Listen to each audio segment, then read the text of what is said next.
I think that's very important, because people trip themselves up because they do something and it's not succeeding in that, and then they try it again. They say, I've tried this, I've done this, and they don't kind of gain the momentum. But it's because it's what they're doing. What they're doing is right, but they're doing it on their own power. Mm-hmm. In other words, anything that you do has to be built on Christ's love.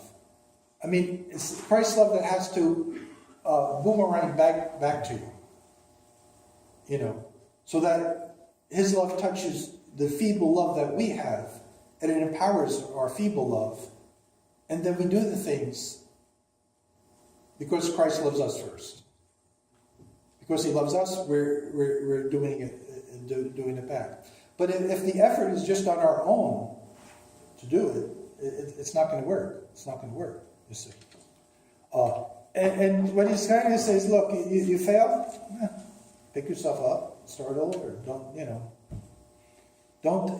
Many Christians always fall into the, some fall into despondency, despair, hopelessness, but others fall into the sense of guilt and failure.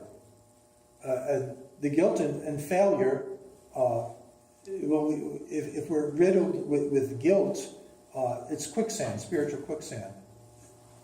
You're going to sink. You can't survive on that. You're going to sink on that. And if it's not the guilt, and if it's the sense of failure, it means we're relying on ourselves. Because even if we fail, it doesn't matter if we fail.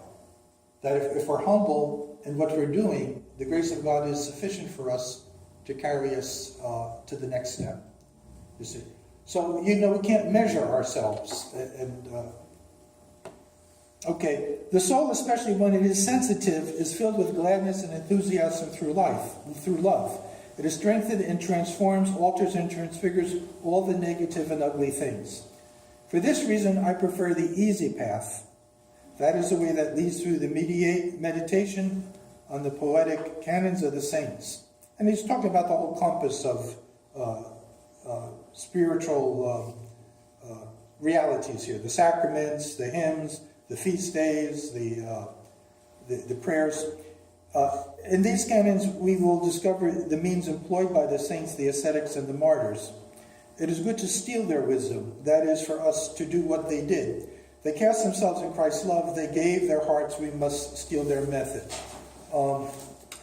Ultimately, the mind and the heart of Silouan and St. Porphyrius are the same.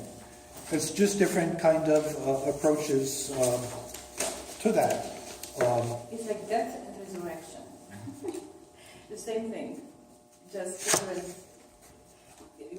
I'm sorry. Go ahead. What my thought is, like St. Porphyrius, I love him too, and this is my book too.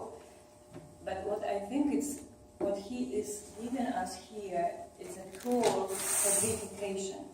The grace of God, the love of God, God loves us, just surrender to, let the Master play. I like to say that, let the Master play. So it's like resurrection, like we go to merge with this divine love.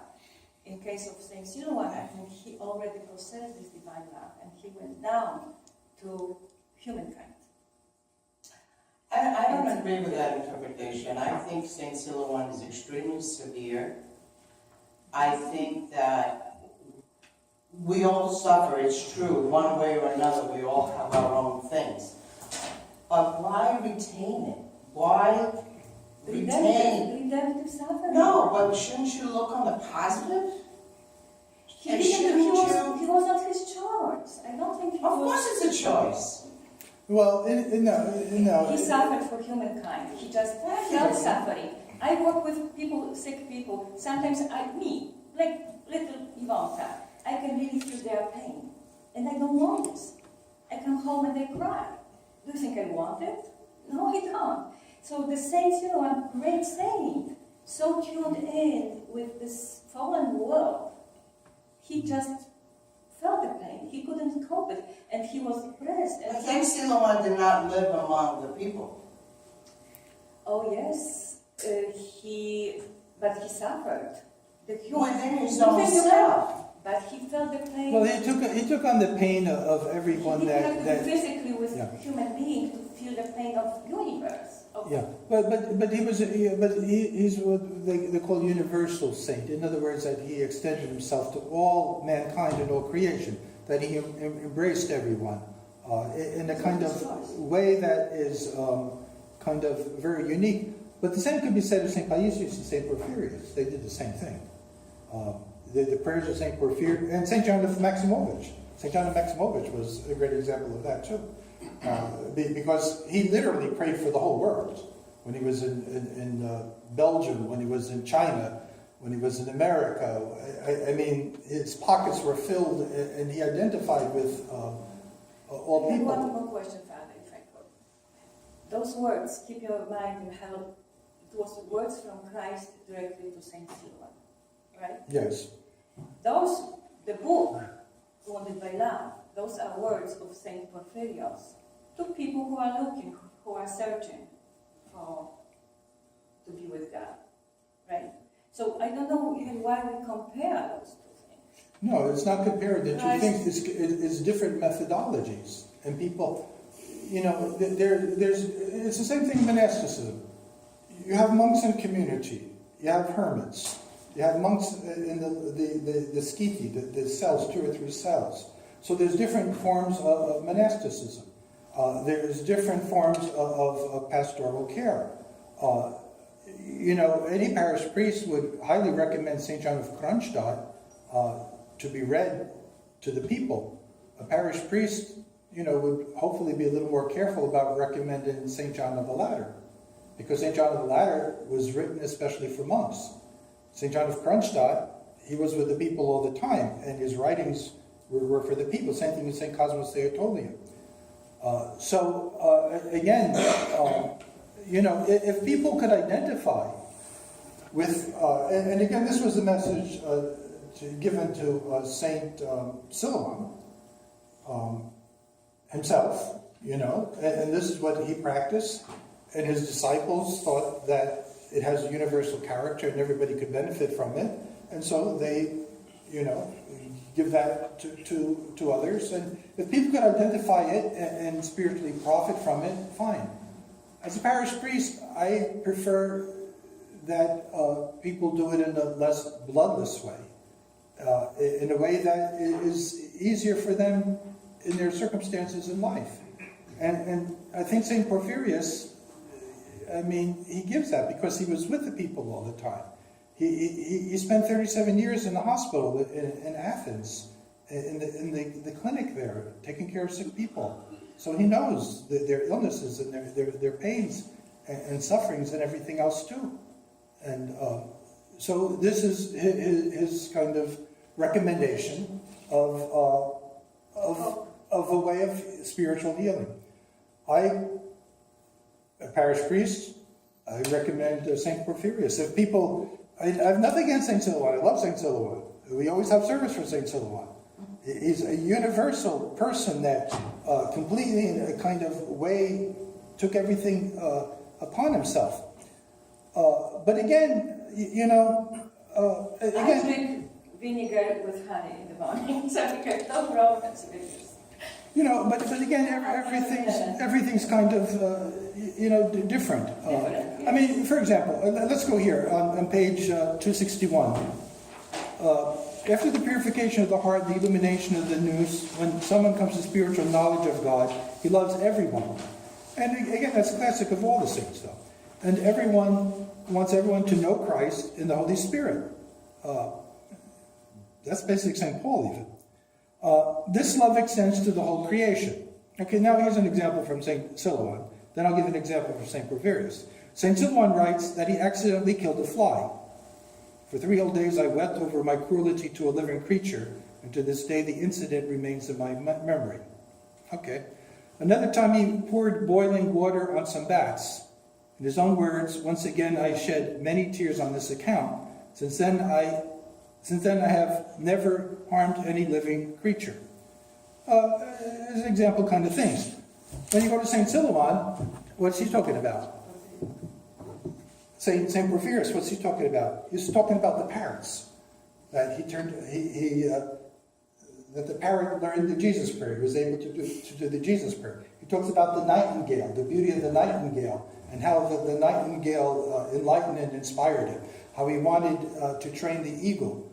You see, again, there's positive, there's, St. Silouan, I did this. St. Porphyrius is saying, I had a parrot, wonderful parrot, and, he learned the Jesus prayer. He was my companion.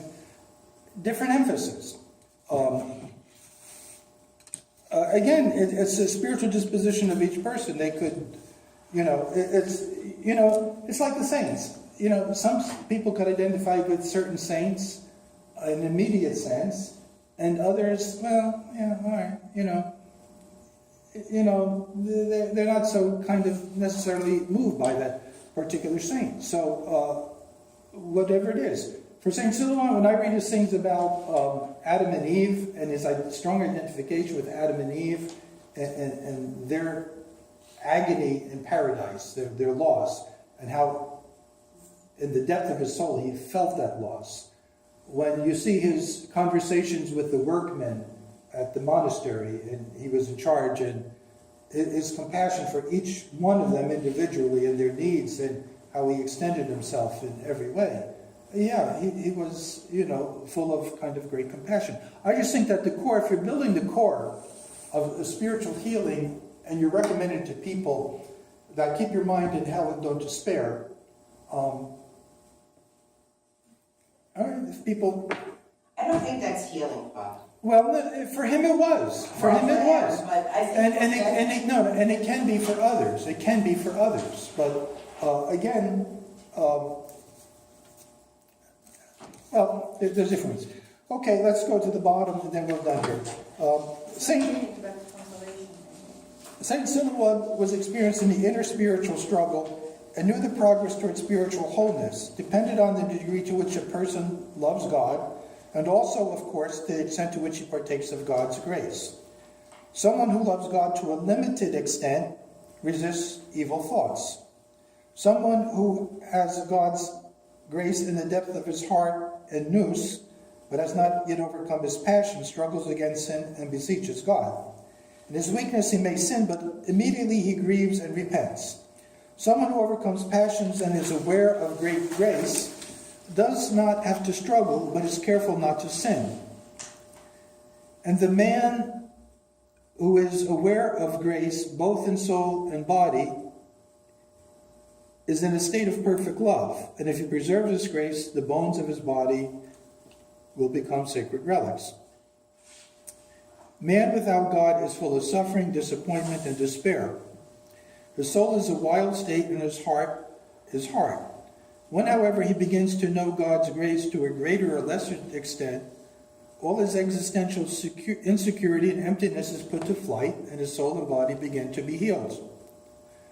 When a person, and again, he's summarizing here the general sense of healing here.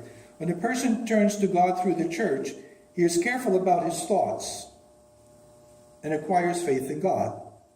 He arms himself with patience and obedience. Noetic prayer, which means kind of being a constant state of being prayerful, unfolds in his heart, which satisfies his spiritual hunger and thirst, and makes him thirst even more. By God's good pleasure, he attains to the divine vision, participation in God's deifying energies, and the vision of Christ. Then both his soul and body are filled with joy and grace. The fear of death and death itself are overcome. All psychological disorders and even physical pains are cured, as we see in the case of the martyrs, who were healed of their wounds inflicted in the course of their martyrdom, which is very important. When you read the life of St. Catherine, St. George, most of the martyrs, they weren't instantly killed when you read the martyrologies. Usually there was an affliction put upon them, and they were miraculously healed of that. And then there was a different torture. Like, St. Pantaleon, they finally beheaded him, but he had experienced other tortures. Most of the saints were kind of like that. So they were healed, as it were, supernaturally. And many people were converted by witnessing this too, of course. You think of Saint Catherine, the Saint Alexandra, the emperor's wife that was converted by seeing the sufferings of Saint Catherine. What is more, the body itself can become a holy relic. This means that the decomposition of the body is suspended because death itself, which is present in the genes of itself, is transcended. But that's not necessarily the condition of all saintly people. I mean, there are saints whose relics remained incorrupt. There are saints whose bodies did not remain incorrupt, but they're still saintly. And they're full saints of the church. So a criteria is not that the body remained incorrupt. It's something that can happen. It doesn't necessarily mean that it's conditional for sanctity, though. Orthodox psychotherapy, which means Orthodox science of healing, does not aim at establishing stability or psychological, emotional, or social equilibrium, or to bring happiness to an individual. That's not the purpose of spiritual healing. The purpose of spiritual healing is a transformation of the whole person and his deification, which means becoming holy. In other words, you could still be a little cuckoo. You could still have emotional problems, scars, wounds, psychological traumas in your life, addiction, whatever the things are, but you can still become holy. So it doesn't mean that there's perfect health of the psyche, the soul, the emotional sense, that is. But you can still be saintly, you see. You can still have holiness. Now, oftentimes there's a healing of, totus, the inner state of a person too. But it's not necessarily the case.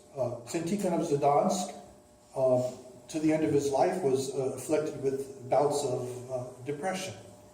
He was susceptible to that. So could have been a chemical imbalance he had, who knows what. But so it doesn't mean that, if you're a saint, that automatically your body is incorrupt.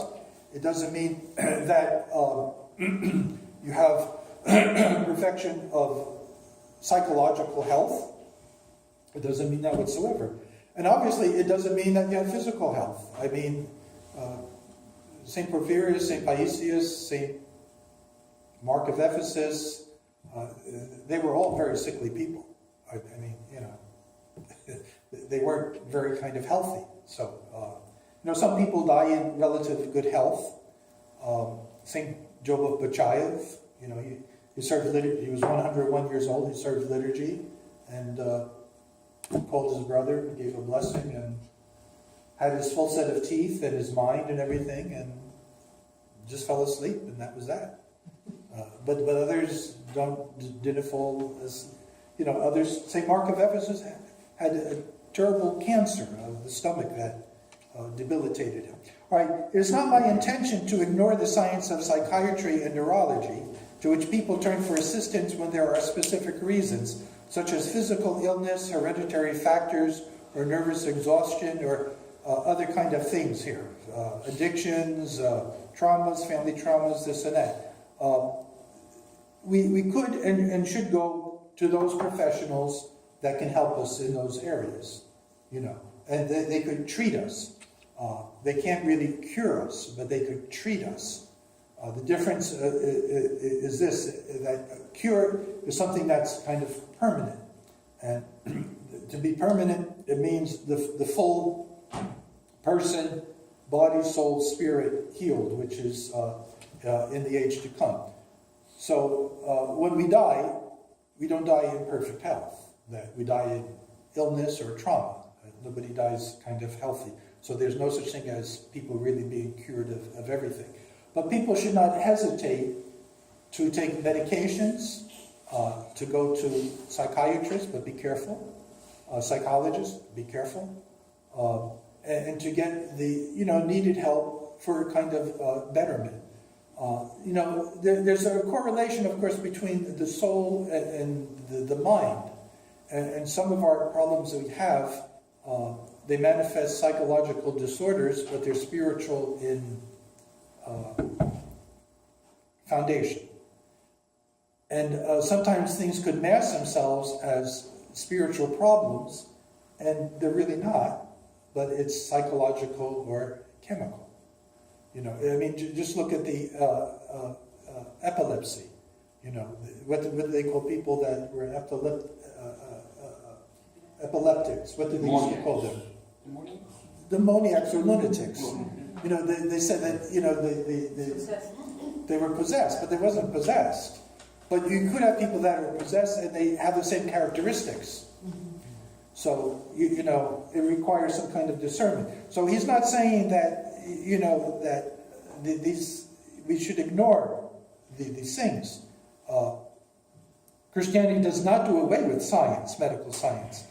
It makes use of its achievements subject to certain necessary conditions. However, the Orthodox Church, through its theology, leads men to deification, holiness, something which science, religion, and ideology, that's something that they can't do. So again, I think that the substance of things here tonight was this, is that healing's in the church, that it requires regulations of our thoughts, it requires some asceticism, which was the future idea on that, recognition of the power of evil demons. It requires ardent prayer for us. It requires a spiritual methodology that is suitable for us, whatever it is. You know, the living in the church community, the sacraments, and it's holistic, that it covers all kind of aspects of our life. All right, any final thoughts, questions? Okay, we didn't read the whole section here. So again, I really recommend you to read it so that you kind of get a sense of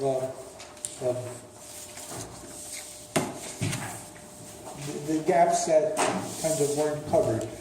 You know, there were sections here. Let's put it out. Oh, This is for you, man.